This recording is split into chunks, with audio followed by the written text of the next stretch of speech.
प्रिय प्रतियोगी, मैत्री इंस्टीट्यूट की सामान्य अध्ययन की इस श्रृंखला में आपका पुनः एक बार स्वागत है। भारतीय राज्य व्यवस्था और संविधान की कक्षा में हम लोग भारत की न्यायपालिका के बारे में अध्ययन कर रहे हैं और न्यायपालिका में उच्च न्यायालयों की बात हो रही है, हाई कोर्ट की बात हो रही है और हाई कोर्ट के बारे में आज हम लोग न्यायाधीशों के वेतन भत्ते, न्यायाधीशों का स्थानांतरण और न्यायाधीशों पर प्रतिबंध, यानी इस कक्षा में, इस रिकॉर्ड में आप जो है ये 3 बिंदु देखेंगे और सीखेंगे। ये इस अध्याय का 12वां भाग है और 12वें भाग में न्यायाधीशों के वेतन और भत्ते से हम लोग बात की शुरुआत करेंगे। तो न्यायाधीशों के वेतन भत्ते यानी सैलरीज एंड अलाउंसेज ऑफ जजेस, न्यायाधीशों की सैलरी, उनके अलाउंसेज की बात हो रही है। तो आइए हम लोग बिंदुवार बात शुरू करते हैं। न्यायाधीशों के वेतन एवं भत्ते। तो आज का टॉपिक है पहला, इसमें जो बात होगी वो न्यायाधीशों के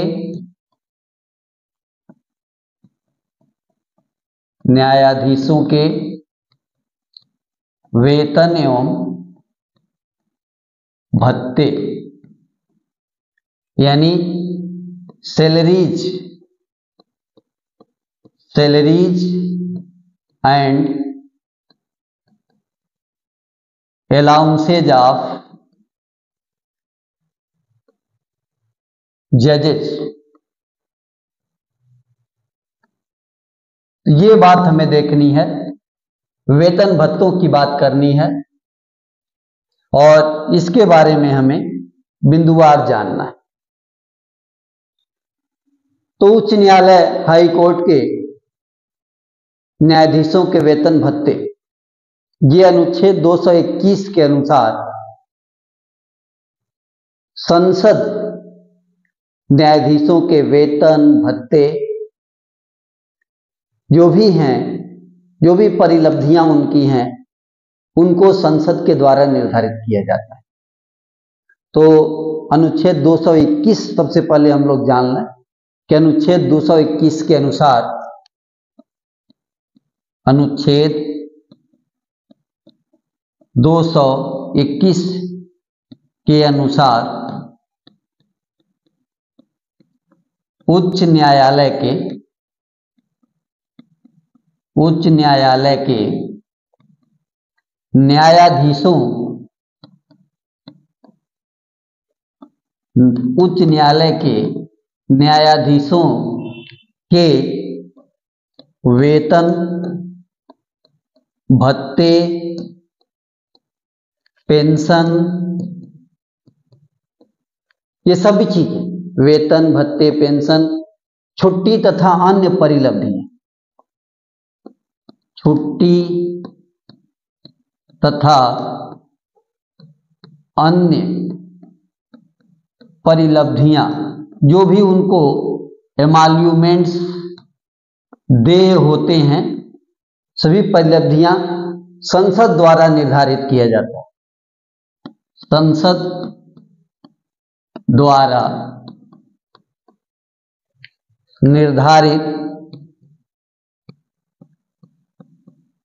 द्वारा निर्धारित की जाती है।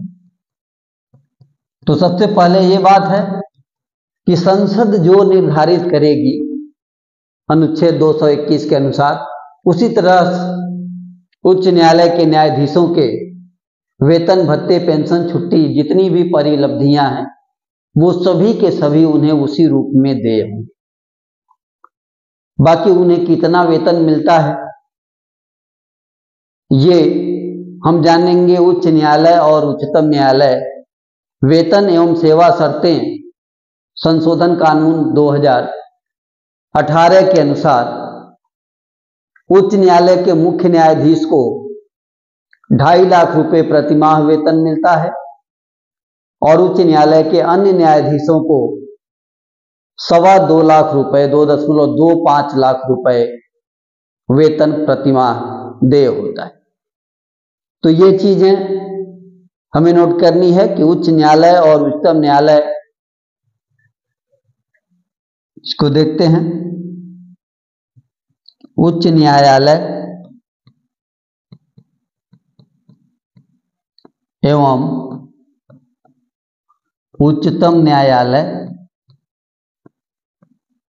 उच्चतम न्यायालय सेवा एवं शर्तें,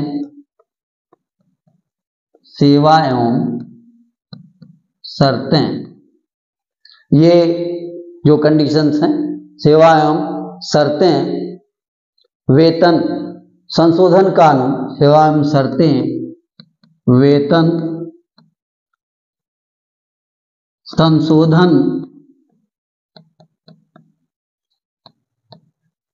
संशोधन कानून 2018, ये आपको ध्यान रखना है। उच्च न्यायालय और उच्चतम न्यायालय सेवा शर्तें वेतन आदि संशोधन कानून 2018, इसके अनुसार, इसके द्वारा उच्च न्यायालय के मुख्य न्यायाधीश के द्वारा उच्च न्यायालय के न्यायाधीशों का वेतन, न्यायाधीशों का वेतन इस प्रकार है।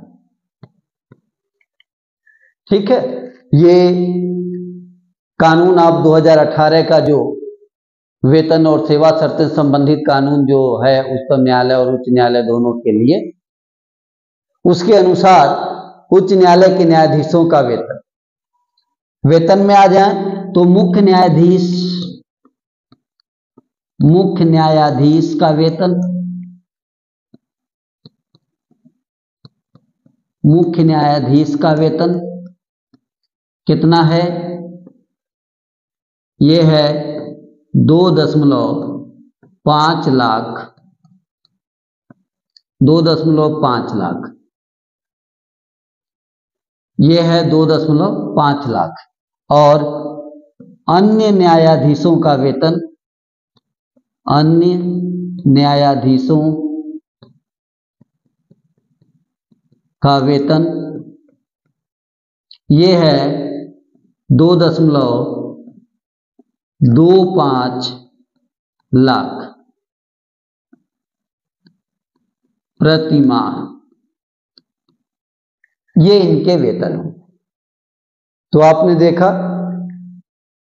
कि इस कानून के अनुसार उच्च न्यायालय के मुख्य न्यायाधीश का वेतन 2.5 लाख और अन्य न्यायाधीशों का वेतन 2.25 लाख रुपए निर्धारित किया गया।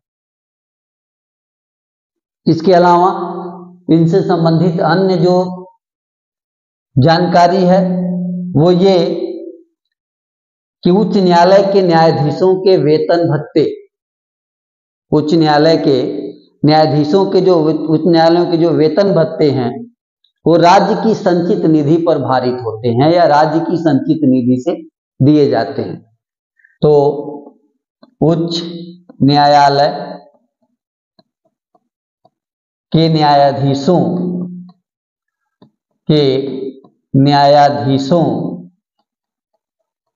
के वेतन भत्ते के वेतन एवं भत्ते राज्य की संचित निधि, कंसोलिडेटेड फंड, राज्य की संचित निधि से दिए जाते हैं।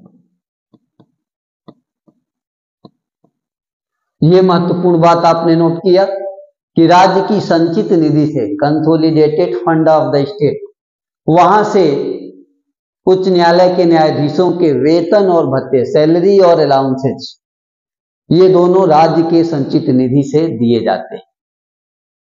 वहीं उच्च न्यायालय के न्यायाधीशों की जो पेंशन है वह केंद्र सरकार की संचित निधि से, भारत सरकार की संचित निधि से दिए जाते हैं। तो उच्च न्यायालय के न्यायाधीशों के पेंशन, उच्च न्यायालय के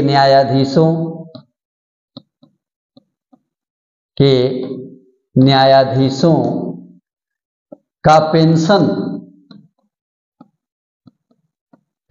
भारत की संचित निधि से, भारत की संचित निधि, भारत की संचित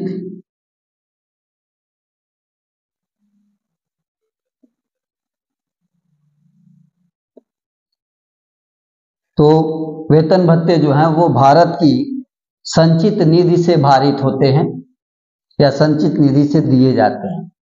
भारत की संचित निधि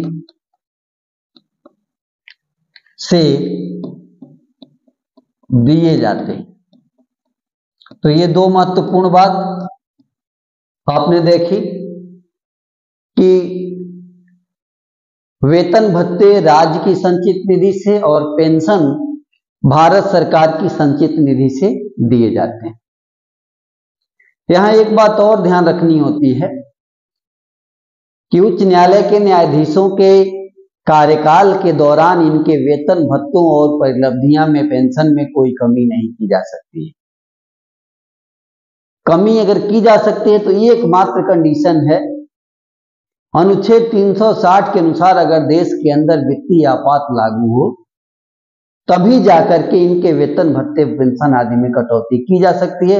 अन्यथा की दृष्टि में इनके वेतन भत्ते और पेंशन में कोई अलाभकारी परिवर्तन नहीं किया जा सकता इनके पद ग्रहण करने के पश्चात। तो हम लोगों ने बात किया वेतन भत्ते और पेंशन पर। अब बात करते हैं न्यायाधीशों का स्थानांतरण। तो अगला टॉपिक है आज का न्यायाधीशों का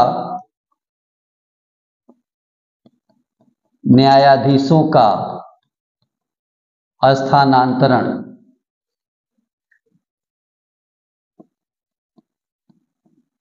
न्यायाधीशों का स्थानांतरण, ट्रांसफर ऑफ जजेज। क्या? ट्रांसफर ऑफ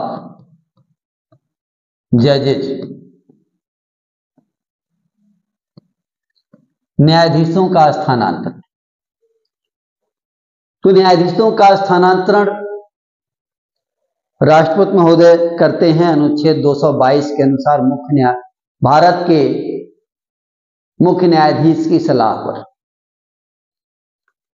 तो अनुच्छेद 222 के अनुसार राष्ट्रपति भारत के मुख्य न्यायाधीश से परामर्श करने के पश्चात, यानी अनुच्छेद 222 के अनुसार, ये जो बिंदु है अनुच्छेद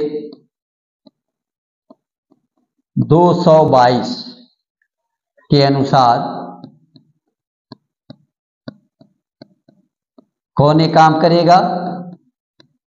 राष्ट्रपति भारत के मुख्य न्यायाधीश से परामर्श करने के पश्चात राष्ट्रपति भारत के मुख्य न्यायाधीश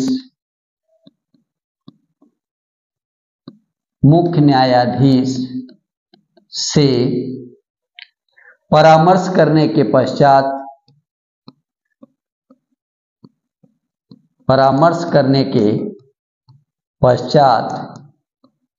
क्या करेंगे? पश्चात ही किसी न्यायाधीश का एक उच्च न्यायालय से दूसरे उच्च न्यायालय में स्थानांतरण कर सकते। के पश्चात किसी न्यायाधीश का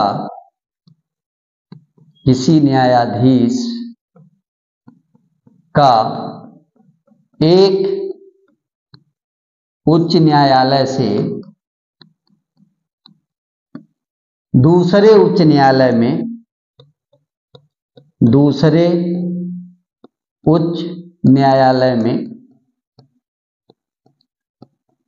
कर सकता है। तो ये देखा आपने कि एक उच्च न्यायालय से दूसरे उच्च न्यायालय में स्थानांतरण करने का अधिकार किसको है? राष्ट्रपति महोदय को है। और वो भी कैसे? तो उसकी प्रक्रिया है कि भारत के मुख्य न्यायाधीश से परामर्श के पश्चात। अब यहां एक बात बड़ा महत्वपूर्ण है और यह पीछे हम लोगों ने इस पर चर्चा की है, नोट भी किया है कि भारत के मुख्य न्यायाधीश से परामर्श की क्या प्रक्रिया है। यानी भारत का मुख्य न्यायाधीश जो परामर्श देगा राष्ट्रपति को स्थानांतरण के लिए, वह परामर्श किस प्रकार देगा, तो उसके बारे में पहले भी हम लोगों ने पीछे की कक्षाओं में पढ़ा है कि भारत का मुख्य न्यायाधीश उच्चतम न्यायालय के 4 वरिष्ठतम न्यायाधीशों के से परामर्श करने के पश्चात, उसके बाद 2 उच्च न्यायालय के 2 न्यायाधीशों से परामर्श करने के पश्चात राष्ट्रपति को अपना परामर्श देगा।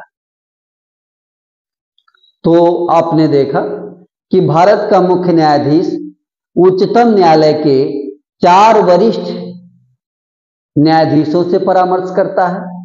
उसके साथ साथ वह 2 उच्च न्यायालयों के न्यायाधीशों से परामर्श करता है और उच्च न्यायालयों के दोनों मुख्य न्यायाधीशों से परामर्श करता है। मुख्य न्यायाधीश कौन? स्थानांतरण जहां से होना है, जिस उच्च न्यायालय से स्थानांतरण होना है, उस उच्च न्यायालय के मुख्य न्यायाधीश खुद से परामर्श करेगा। साथ ही जिस उच्च न्यायालय में स्थानांतरण होना है, उस उच्च न्यायालय के मुख्य न्यायाधीश से परामर्श करेगा और तत्पश्चात राष्ट्रपति को अपना परामर्श देगा। इसके लिए स्वयं सर्वोच्च न्यायालय ने ही 1999 में संविधान पीठ के माध्यम से यह निर्धारित किया था कि इसी प्रक्रिया से स्थानांतरण और पदोन्नति आदि की प्रक्रिया अपनाई जाए। तो स्थानांतरण के मामले में 1999 में एक प्रक्रिया ली गई। यानी 1999 में उच्चतम न्यायालय द्वारा क्या किया गया?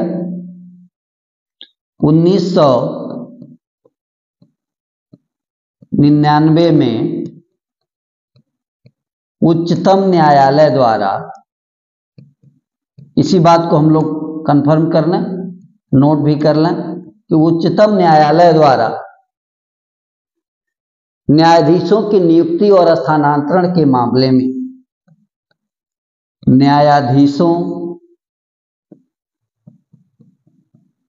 की नियुक्ति और स्थानांतरण के मामले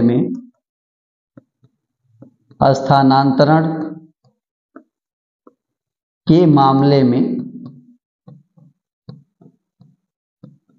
ये ब्रैकेट बंद कर दिया, के मामले में यह भी निर्धारित किया, यह अभिनिर्धारित किया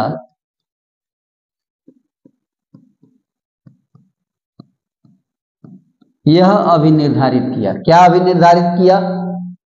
अगले पृष्ठ पर हम लोग लिखते हैं वही प्रक्रिया कि भारत के मुख्य न्यायाधीश 4 वरिष्ठतम न्यायाधीशों से सलाह लेंगे, साथ में दोनों उच्च न्यायालय के मुख्य न्यायाधीशों से भी सलाह लेंगे जिनमें ट्रांसफर होना है और जिससे ट्रांसफर होना है। इसी प्रक्रिया को सर्वोच्च न्यायालय ने 1999 के उच्चतम न्यायालय द्वारा न्यायाधीशों की नियुक्ति और स्थानांतरण के मामले में प्रक्रिया दी, तो द्वारा किया। क्या अगले पृष्ठ पर करते हैं, अगले पृष्ठ से, कि उच्च न्यायालय के न्यायाधीशों के स्थानांतरण के मामले में, यहां से चलते हैं, उच्च न्यायालय के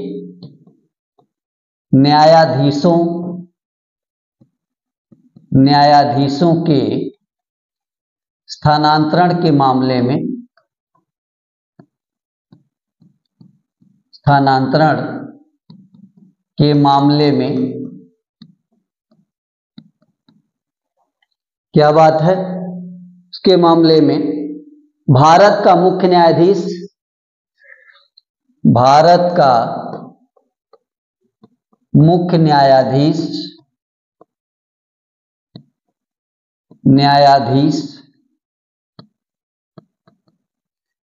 उच्चतम न्यायालय के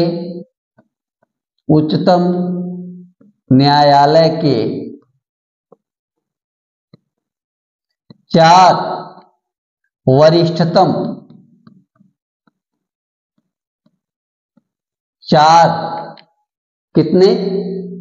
वरिष्ठतम न्यायाधीशों के अतिरिक्त, वरिष्ठतम न्यायाधीशों के अतिरिक्त 4 तो वरिष्ठतम न्यायाधीश हो गए उच्चतम न्यायालय के।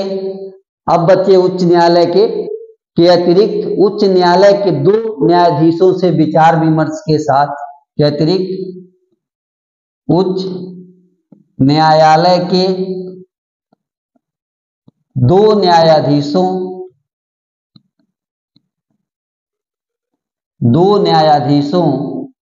से विचार विमर्श,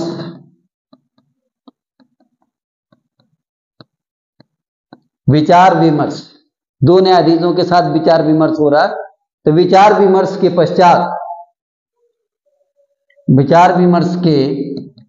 पश्चात अब यहां एक चीज ध्यान रखना है कि विचार विमर्श उच्च न्यायालय के जो 2 न्यायाधीश हैं उनमें से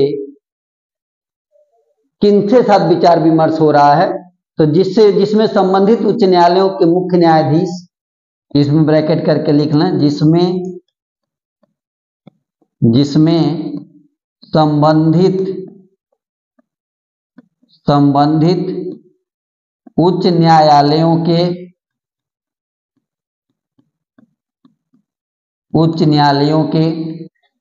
मुख्य न्यायाधीश, ये ध्यान रहे। और यहां संबंधित उच्च न्यायालय का मतलब यथा जिनसे स्थानांतरण किया गया है, जिनसे, यहां स्पष्ट कर लें, स्थानांतरण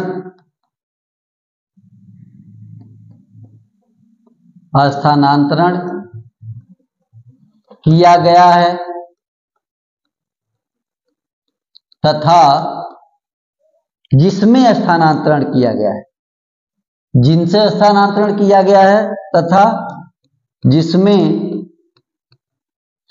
स्थानांतरण किया गया है। ये ब्रैकेट में बातें हैं, किया गया है, शामिल होंगे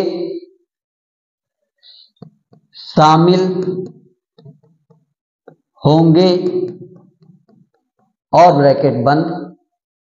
इसमें जो है राष्ट्रपति को अपना परामर्श देगा, राष्ट्रपति को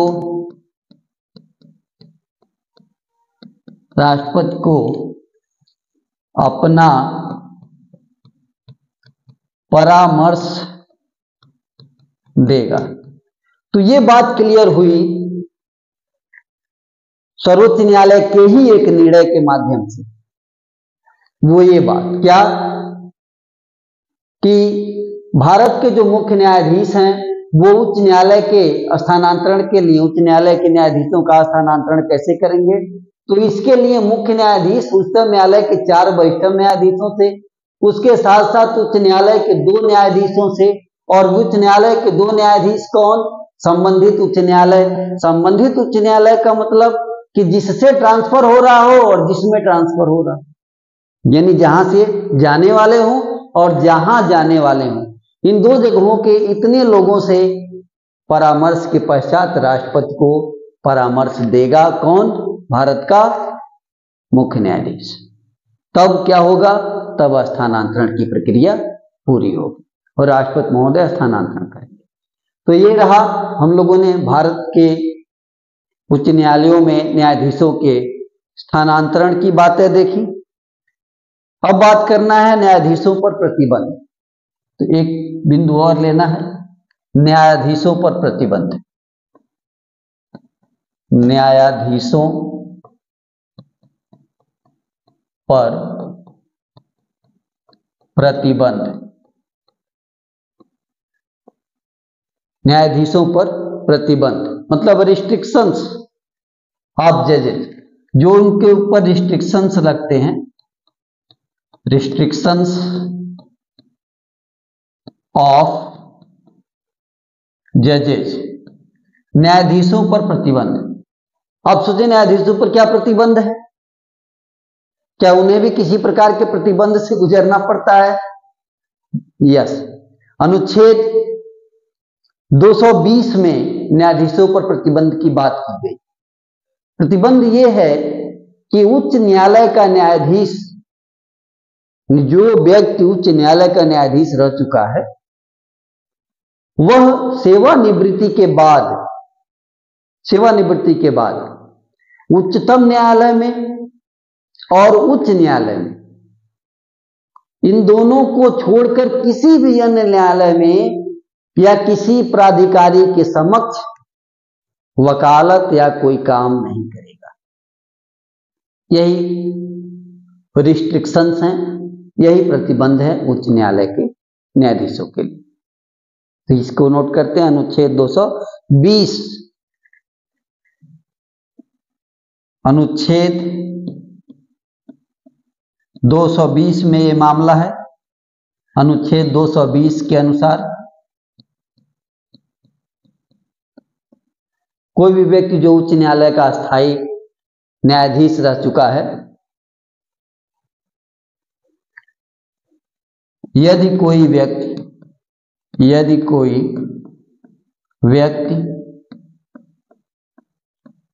उच्च न्यायालय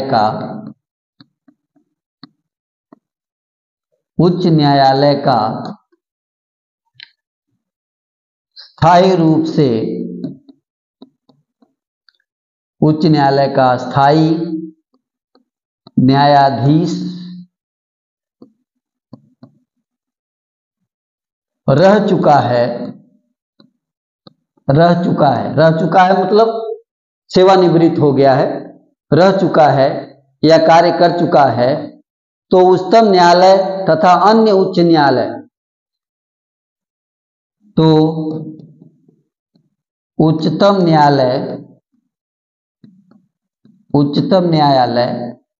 तथा अन्य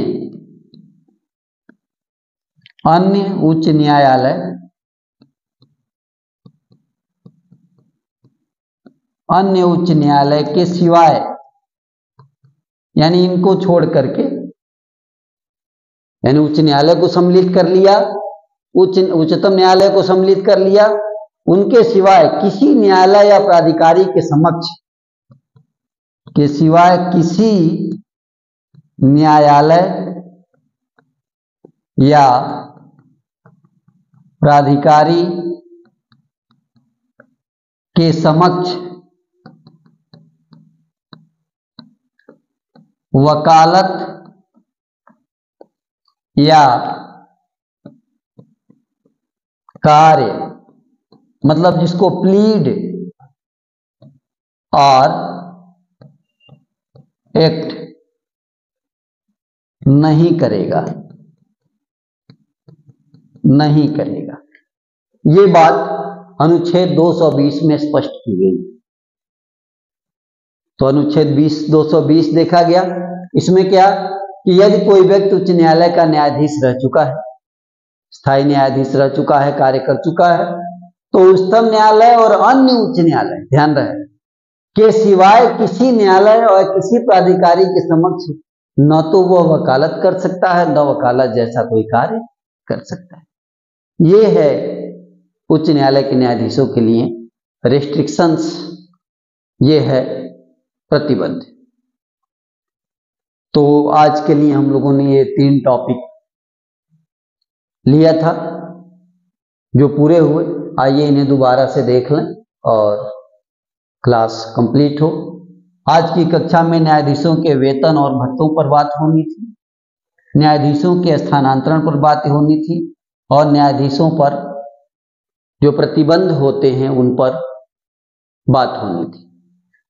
क्रम से ये बातें हमें करनी है। तो बात करते हैं अनुच्छेद 221 से, जहां न्यायाधीशों के वेतन भत्तों की बात होती है। तो न्यायाधीशों के वेतन भत्तों का प्रावधान अनुच्छेद 221 में किया गया है। इसके अनुसार जो है उच्च न्यायालय के जो न्यायाधीश होंगे उनके वेतन भत्ते, पेंशन, छुट्टी, अन्य परिलब्धियां कैसे निर्धारित होती हैं? संसद द्वारा निर्धारित, संसद द्वारा निर्धारित की जाती है। तो ये बात स्पष्ट है कि संसद जो निर्धारित करेगी समय समय पर, वही वेतन भत्ते परिलब्धियां न्यायाधीशों की होंगी, उच्च न्यायालय के न्यायाधीशों की। अब वेतन भत्ते परिलब्धियां हैं क्या? तो इसके लिए हम लोग चलेंगे उच्च न्यायालय और उच्चतम न्यायालय सेवा शर्तें संशोधन कानून 2018 पर। उच्च न्यायालय एवं उच्चतम न्यायालय सेवा शर्तें वेतन संशोधन कानून 2018। इसमें संसद ने क्या निर्धारित किया?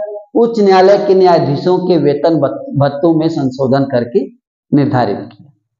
क्या निर्धारित किया? तो मुख्य न्यायाधीश का जो वेतन है वो कितना है? 2.5 लाख। कितना है? 2.5 लाख है। और अन्य न्यायाधीशों का जो वेतन भत्ते हैं वो कितने हैं? वो हैं 2,25,000, यानी 2.25 लाख। तो 2,25,000 प्रतिमाह अन्य